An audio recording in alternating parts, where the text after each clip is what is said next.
Ernesto Mason pasó de ser una figura emergente dentro del Partido Arena a convertirse en uno de los operadores más dóciles en la búsqueda de influencia interna y ascenso al interior de este partido. Se puede ver que en ningún momento este servidor hace algún ofrecimiento fuera de la ley, ni ofrece alguna concesión que no haya estado plasmada en la propuesta de seguridad del plan de gobierno que llevaba Arena para el 2014. Él lo hace con el ánimo de hacerme daño a mi persona, quizás por...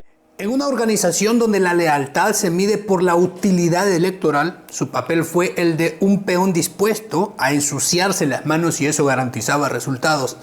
Según investigaciones fiscales y procesos judiciales posteriores, terminó plenamente involucrado en negociaciones con estructuras criminales, reuniéndose con peligrosos líderes de las pandillas no por convicción ideológica, sino por cálculo político electoral, todo en nombre y representación del Partido Arena. Así, el discurso de orden y legalidad quedó reducido a un trámite, mientras las alianzas bajo la mesa se convertían en la verdadera estrategia de campaña. En la política salvadoreña, algunos buscan votos, otros, al parecer, los pactaban. Cuando inició el proceso judicial en su contra por haberse reunido con estos mareros para negociar los votos, Neto Mason hizo una afirmación bastante curiosa. Dijo que había dejado grabado un video de sí mismo como seguro de vida, el cual solo sería divulgado si algo le ocurría a él directamente.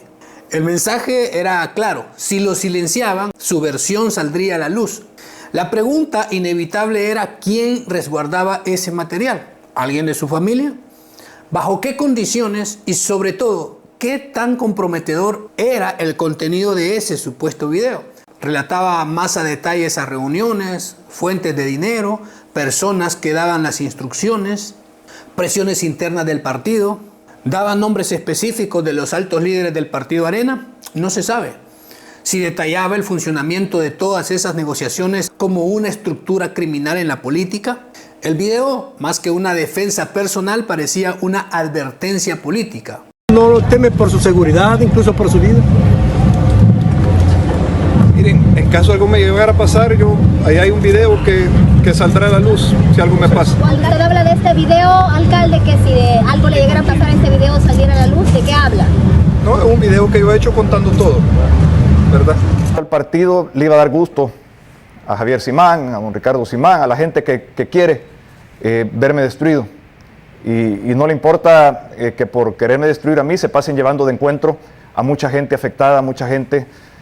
En ciertos círculos, hablar puede ser tan peligroso como callar, y las lealtades partidarias suelen durar menos que los secretos incómodos.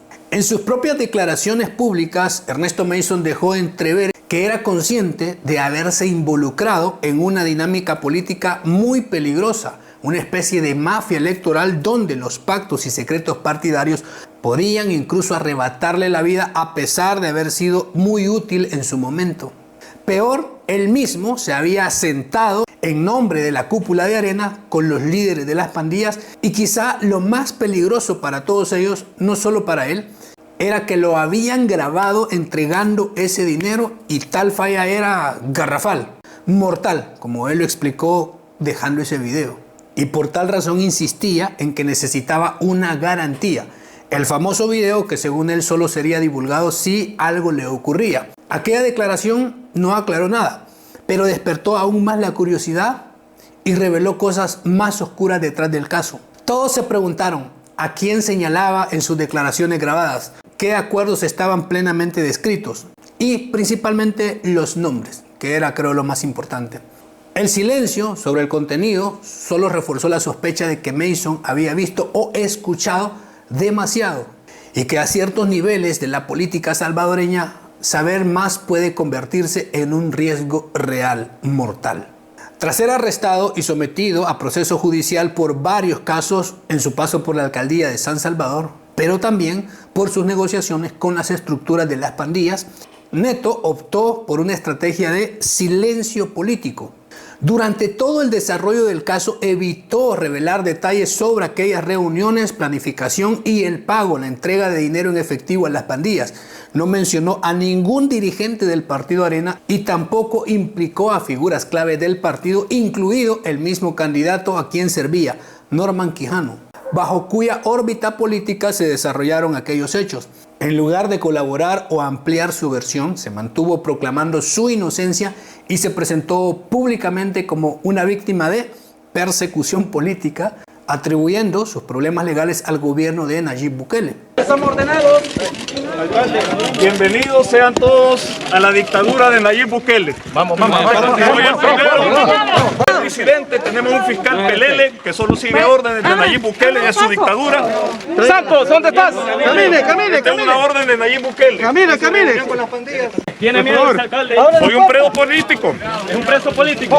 Soy un preso de la dictadura de Nayib Bukele, primero.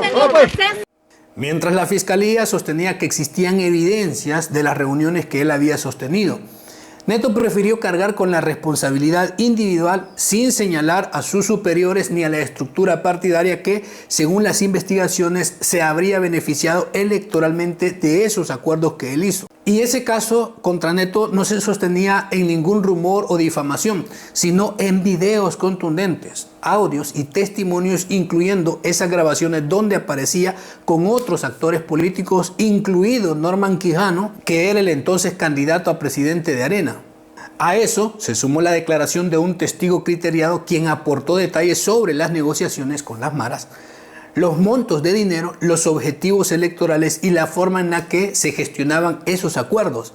La Fiscalía presentó además múltiples evidencias audiovisuales que confirmaban las reuniones y los compromisos asumidos del partido.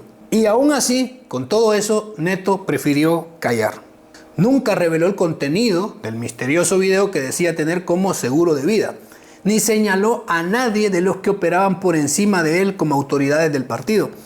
Su silencio resultó tan firme como llamativo. Prefirió cargar toda la responsabilidad en solitario antes que arrastrar a sus jefes políticos a los tribunales. Más curioso aún, porque de haber cooperado con la fiscalía, pudo haber aspirado a una pena menor, pero eligió la lealtad partidaria sobre la conveniencia judicial, demostrando que en ciertos círculos de poder el pacto de silencio pesa más que la libertad y puede valer la vida. Pero finalmente la justicia alcanzó a Neto Mason. Fue condenado a 18 años de prisión por fraude electoral y asociaciones ilícitas, confirmando que las reuniones que sostuvo con las maras no fueron simples encuentros políticos, sino parte de una estructura criminal orientada a manipular el voto y garantizar el beneficio electoral para el partido Arena. Dicha sentencia cerró el proceso judicial, pero no despejó las sombras políticas. A pesar de las pruebas, los videos, los testimonios y las evidencias que apuntaban a una operación más amplia al interior del partido, Neto se mantuvo en silencio hasta el final. Eso es uno de los datos más impresionantes en este caso. Se cargó la condena sobre sus hombros él solo, fiel a quienes lo utilizaron como operador y luego guardaron distancia, lo vieron como un leproso, como un desterrado. En la historia política salvadoreña quedará como el peón que cayó sin romper el pacto de silencio, demostrando que para algunos la lealtad partidaria vale más que la verdad y mucho más que la libertad. Pero quizá Neto cumplió al pie de la letra su propia advertencia. Aquel video con información sensible solo sería revelado si atentaban contra su vida. Eso no ocurrió, es decir, está vivito y coleando. El exalcalde Ernesto Mason fue condenado a 18 años de prisión. Se encontraron suficientes elementos de juicio para concluir con este fallo. También se adelantó por si hay cuestionamientos al señalar y dejar acreditado que no se trata de un juicio político. No fue silenciado en prisión, no hubo ningún accidente, no apareció ningún mensaje póstumo y con su vida intacta, el contenido de ese material jamás ha visto la luz. Sin embargo, más impactante que el silencio del video es el silencio del propio condenado. A pesar de enfrentar una pena severa, Neto no señaló a nadie más. Nunca expuso a sus superiores. No rompió su pacto de lealtad con quienes operaba desde las sombras hasta el último momento. El que mantuviera la boca cerrada a pesar de la condena revela algo muy inquietante. El verdadero poder no siempre está en los cargos públicos, sino en las estructuras invisibles que logran que un hombre prefiera la cárcel antes que traicionar a quienes realmente lo mandaron. Ernesto Mason tuvo la opción de colaborar con las autoridades, eso siempre está en los juicios, reducir una condena y de exponer la red política, detalle que operaba detrás de todas esas negociaciones comprobadas. No lo hizo, eligió el silencio, quizá porque desde sus primeros pasos en la política entendió que su rol no era de líder, sino del operador, y quizá también para proteger a su familia, porque él terminó recluido, pero como saben, las mafias siempre atentan contra las familias, eso suele suceder. Y corrió ese mal destino porque se dedicó a hacer el trabajo sucio para que otros conservaran las manos limpias. Su carrera no terminó en una oficina pública ni en un curul legislativo, sino en una celda más grande que él. Tal vez lo veía venir. En un sistema donde la lealtad se premia más que la honestidad, el peón suele ser el primero en caer y el último en hablar. Y quizá era cierto. Si hablaba un poco, no viviría mucho. Y quizá otros inocentes podrían haber cargado con daños. Y entonces decidió vivir, aunque sea en prisión. Pero bueno, es una explicación sobre las declaraciones de Neto y su video grabado, que me imagino todavía estará en resguardo con alguien de plena confianza. Pero, ¿qué opina usted de esta situación? Saque sus conclusiones, déjenlo en los comentarios. Gracias por apoyar el contenido, cuídense, nos vemos. Hasta luego.